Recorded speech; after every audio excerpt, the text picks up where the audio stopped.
ಈಗ ಕಬ್ಬಿನ ವಿಷಯದ ಬಗ್ಗೆ ಹೇಳ್ಬೇಕಂದ್ರೆ ಪ್ರತಿ ವರ್ಷ ಹೋರಾಟ ಮಾಡುತ್ತೀವಿ. ಆಮೇಲೆ ಈ ವರ್ಷ ಡೇಟ್ ಕೊಡ್ಬೇಕಂತ ನಾವು ಹೇಳಿರ್ತೀವಿ. ಆಮೇಲೆ ಬಾಕಿ ಹಣ ಇಟ್ಟು ಕೊಡ್ಬೇಕಂತ ಹೇಳಿರ್ತೀವಿ. ಅಂದ್ರೆ ಎರಡನೇ ಕಂತಾಗಿ ಅಂದ್ರೆ ಉದಾಹರಣೆಗೆ 2 ವರ್ಷ ಆತು, ಈಗ 3,000 ರೂಪಾಯಿ ಮಾತ್ರ ಕೊಟ್ಟಾರ. ಹೋದ ವರ್ಷ ರೇಟ್ ಕೇಳಲಿಲ್ಲ ನಾವು.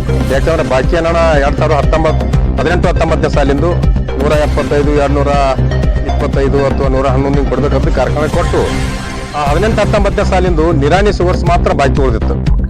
ಆಮೇಲೆ ಕೊಡ್ತೀವಿ ಅಂತ ಹೇಳಿದ್ರು, ಅದು ಹಿಂದೆ ಕುಳ್ಕೊಂಡು ಇಲ್ಲಿವರೆಗೆ ಕೊಟ್ಟಿದ್ದಿಲ್ಲ. ಅದು 13.5 ಕೋಟಿ 11.5 ಕೋಟಿ ರೂಪಾಯಿ ಬಾಕಿ ಉಳಿದೈತಿನ ಕೊಡ್ತೀವಿ ಅಂತೇಳಿ ಮನೆ ಒಪ್ಕೊಂಡಾರ ಒಂದು. ಆಮೇಲೆ ಈ ವರ್ಷದ್ದು ಮೊದಲೇ ಕಂತಿನ 3,500 ರೂಪಾಯಿ ಕೊಡ್ಬೇಕಂತೇಳಿ ನಮ್ಮ ರೈತರ ಒಂದು ಕಂಡೀಷನ್, 3,500 ರೂಪಾಯಿ ಕೊಡ್ಲೇಬೇಕು ಇದಕ್ಕೆ ಒಂದು. ಆಮೇಲೆ ಎರಡನೇದೇನು 21-22 ಸಾಲಿಂದು 62 ರೂಪಾಯಿ 1 ಟನ್ ಕೊಡ್ಬೇಕಾದಂತ ಕಾರ್ಖಾನೆಗಳು ಕೆಲವೊಂದಿಷ್ಟು ಕಾರ್ಖಾನೆಗಳು ಕೊಟ್ಟರು, ಕೆಲವೊಂದಿಷ್ಟು ಕಾರ್ಖಾನೆಗೆ ಇನ್ನು ಬಾಕಿ ಉಳ್ಕೊಂಡಾರ.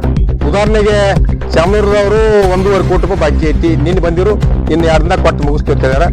ಇವರು ನಿರಾಣಿ ಸುಗರ್ಸ್ ಈಗ 11.5 ಕೋಟಿ ರೂಪಾಯಿ ಬಾಕಿ ಐತಿ, ನಾವು 2 ಕೊಟ್ಟು ಕುಲ ಮಾಡ್ತಿರ್ತಾರೆ ಮೊನ್ನೆ ಮಾತು ಕೊಟ್ಟಾರ. ನಿನ್ನೆ ಪ್ರಭುಲಿಂಗೇಶ್ವರ ಸಕ್ಕರೆ ಕಾರ್ಖಾನೆಗೆ ಅವ್ರದ್ದು 4 ಕೋಟಿ ರೂಪಾಯಿ ಅದನ್ನು ಕೊಟ್ಟು ಫೈನಲ್ ಮಾಡ್ತೀವಿ ಅಂತೇಳಿ ಅವರು 1-2 ದಿನ ಟೈಮ್ ಕೊಟ್ಟಾರ. ಆಮೇಲೆ ಇನ್ನೊಂದು ಬಹಳ ಮುಖ್ಯವಾಗಿರುವಂತದ್ದು ಏನಂದ್ರೆ 214 ರೂಪಾಯಿ ಇವು ನೀವು ಕಟಾವು ಮತ್ತು ಸಾಗಾಣಿಕೆ ಮಾಡುವಂತ ಟ್ರಾಕ್ಟರ್ ಮಾಲಕರುಗಳದಾರಲ್ಲ, ಆ ಮಹಾರಾಷ್ಟ್ರ ರೈತರಿಗೆ ಗ್ಯಾಂಗ್ದಾಗ ಕೊಟ್ಟಾರ. ಈ ಕರ್ನಾಟಕ ಲೋಕಲ್ ಮಂದಿ ಕೊಟ್ಟಿಲ್ಲ.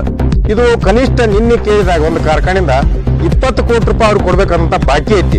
ಆ ಬಾಕಿನೂ ಕೂಡ ತಕ್ಷಣ ಈಗ 4 ದಿನ ಕೊಡ್ಲೇಬೇಕಂತೇಳಿ ಒಂದು ಹೋರಾಟದ ಒತ್ತಾಯ ಐತಿ, ಹೋರಾಟ ಐತಿ. ಆಮೇಲೆ ಇನ್ನೊಂದು ಕಂಡೀಷನ್ ಈ ಸರಿ ಏನಂದ್ರೆ ಹೋದ ವರ್ಷದ್ದು 2ನೇ ಕಂತಾಗಿ 500 ರೂಪಾಯಿ ಕೊಡ್ಬೇಕಂತೇಳಿ ನಮ್ಮ ರೈತರದೊಂದು ಹೋರಾಟ ಐತಿ.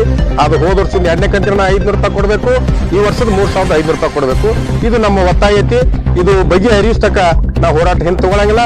ಈ ಸರ್ಕಾರಗಳು ಮಾತ್ರ ಈ ನಮ್ಮ ಪರವಾಗಿ ಜೀವಂತ ಇಲ್ಲ ಅಂತೇಳಿ ನಾವು ಕರಾರ ಖಂಡಿತವಾಗಿ ಹೇಳಿಬಿಡ್ತೀವಿ. ಯಾಕಂದ್ರೆ ಸಕ್ಕರೆ ಮಂತ್ರಿ ಆಗಿರ್ತಕ್ಕಂಥ ಶಿವಾನಂದ ಪಾಟೀಲ್ರು ಇಷ್ಟು ದಿವಸ ರೈತರನ್ನ ಬೀದಿ ಮ್ಯಾಗ ಬಂದಿವಿ ಅಂದ್ರೆ 1 ತಿಂಗಳು ಸನಿಯಕ್ಕೆ ಬರ್ತೀಗ 1 ದಿವಸ ರೈತರ ಕರೆದು ಅಥವಾ ಕಾರ್ಖಾನೆ ಮಾಲೀಕರ ಕರೆದು ಬಾಕಿ ಎಟ್ಟು ಕೊಡ್ಬೇಕಾಗೈತಿ, ನೀವು ಯಾಕೆ ಕೊಟ್ಟಿಲ್ಲ ಅಂತೇಳಿ ಪ್ರಶ್ನೆ ಮಾಡ್ಲಿಲ್ಲ ಒಂದು. ಆಮೇಲೆ ಶಿವಾನಂದ ಪಾಟೀಲ್ ಸಕ್ಕರೆ ಮಂತ್ರಿ ಆಯ್ತು ಬಿಡ್ರಿ, ಅವ್ರು ರಾಜ್ಯದ ಮುಖ್ಯಮಂತ್ರಿಗಳಾದ ಕಿವಿ ಕೇಳಿಲ್ಲ. ಬೆಳಗಾವಿ ಜಿಲ್ಲೆಯ ಗುರ್ಲಾಪುರ ಕರಸದಾಗ 16 ಗಂಟೆ ಜನ ಇವತ್ತು 1 ವಾರ ಹೋರಾಟ ಮಾಡಾಕತ್ತಾರ. ಇವ್ರು ಯಾರು ಅಲ್ಲಿ ಉಸ್ತುವಾರಿ ಮಂತ್ರಿ ಕ್ಯಾರಿಯನ್ ತಯಾರಿಲ್ಲ. ಈ ಬಾಗಲಕೋಟೆ ಉಸ್ತುವಾರಿ ಮಂತ್ರಿ ತಿಮ್ಮಾಪುರ ತಿಳಿದಾರಲ್ಲ, ಇವರು ರೈತರ ಬಗ್ಗೆ ಏನ್ ಮಾಡಾಕತ್ತಾರ ಅನ್ನೋದ್ರ ಬಗ್ಗೆ ನಮಗಂತೂ ನಮ್ಮ ಪರ ಸರ್ಕಾರ ಇಲ್ಲ, ಸರ್ಕಾರ ಜೀವಂತ ಇಲ್ಲ ಅಂತೇಳಿ ನಾವು ಬಹಳ ಸ್ಪಷ್ಟವಾಗಿ ಹೇಳ್ತೀವಿ.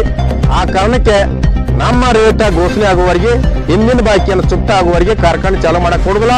ಅಕಸ್ಮಾತ್ ಯಾರೇ ಚಾಲೂ ಮಾಡಕ್ ಪ್ರಯತ್ನ ಮಾಡಿದ್ರೆ ರೋಡ್ ತಂದ ಗಾಡಿ ಲೋಡ್ ಮಾಡ್ಕೊಂಡ್ಬಂದ್ ರಸ್ತೆನಾಗ ಬಂದ್ರೆ ಅದೇನಾರ ಅನಾಹುತ ಆದ್ರೆ ಈ ಕರ್ನಾಟಕ ಸರ್ಕಾರ, ಜಿಲ್ಲಾ ಆಡಳಿತ, ಜಿಲ್ಲಾ ಉಸ್ತುವಾರಿ ಮಂತ್ರಿನ ಕಾರಣ ಅಂತೇಳಿ ನಾವು ನಾವು ಹೇಳಕ್ ಇಷ್ಟಪಡ್ತೀವಿ.